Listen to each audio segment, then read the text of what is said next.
Gawin mo ito ng 11 times sa oras ng alas 11. Hello mga guys, kumusta kayo? Panibagong araw, panibagong video na naman tayo. And sa araw na ito, isa ng video ang aking ituturo sa inyo na simpleng gabay o simpleng pamamaraan na makakatulong sa atin. At bago ang lahat, gusto ko lang mag-disclaimer sa mga taong hindi naniniwala at hindi gusto ang mga kagaya nitong video. Please skip this video at maghanap kayo ng videos na gustong gusto nyo dahil ang video na ito ay para lamang ito sa mga taong naniniwala and gusto mag-try.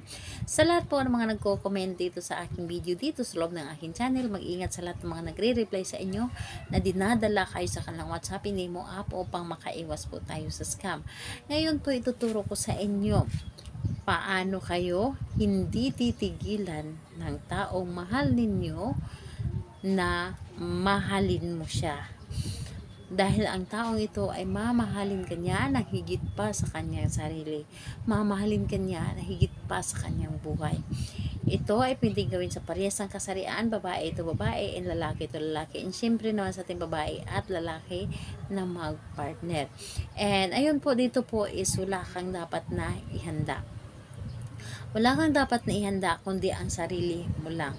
So, ihanda mo ang iyong sarili. Dapat ay alam mo na gustong-gusto mo itong gawin, na para bang hinihila ka na gawin ito, at kailangan ng buo ang inyong loob, tiwala at paniniwala sa paggawa nito. And hindi ka nagdududa sa iyong dapat na gawin.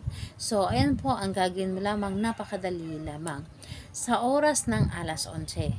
So, maghintay ka po ng 11 or maghintay ka ng oras na alas 11 ng umaga o ng tanghali or alas 11 ng gabi. So, pili ka lamang kung saan mo na mas deserve na gawin ito or mas free ka sa time na gawin ito.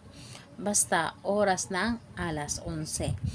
So, kapag patak ng alas 11 ng umaga or alas 11 ng gabi, kung ikaw ay matagal na matulog sa gabi, mas maganda.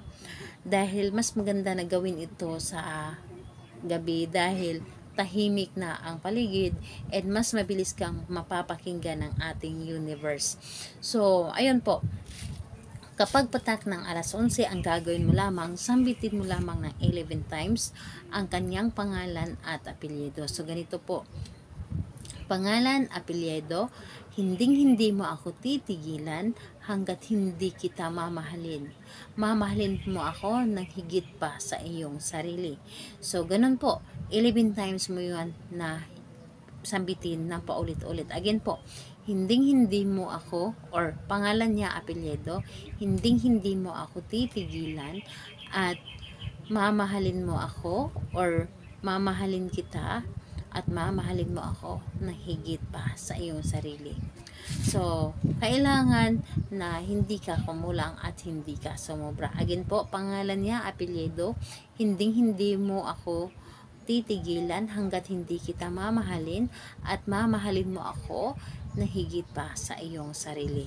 So, 11 times mo yan na paulit-ulit, and dapat po ay hindi lamang siya basta sinasambit kundi nanggagaling mismo sa inyong puso. Yung tipong hindi mo lang ito basta-basta nga na ginawa, kundi dahil alam mo na nanggagaling sa iyong puso or gusto mo talaga ito gawin. So, ayan po, gawin ito sa oras ng alas 11 or di kaya sa oras o sa gabi, sa alas 11 ng umaga or tanghali or di kaya alas 11 ng gabi. Pero, mas maganda na gabi ninyo ito gawin dahil, ayun po, sa nasabi ko na mas mabilis talaga mapapakinggan ng universe. Again po, pwede naman mas mabisa naman ang sa araw, kaya nga lang ang daming ingay. So, kapag maingay kasi may posibilidad na tayo po ay madidistract. Pero kailangan natin ng walang distracted.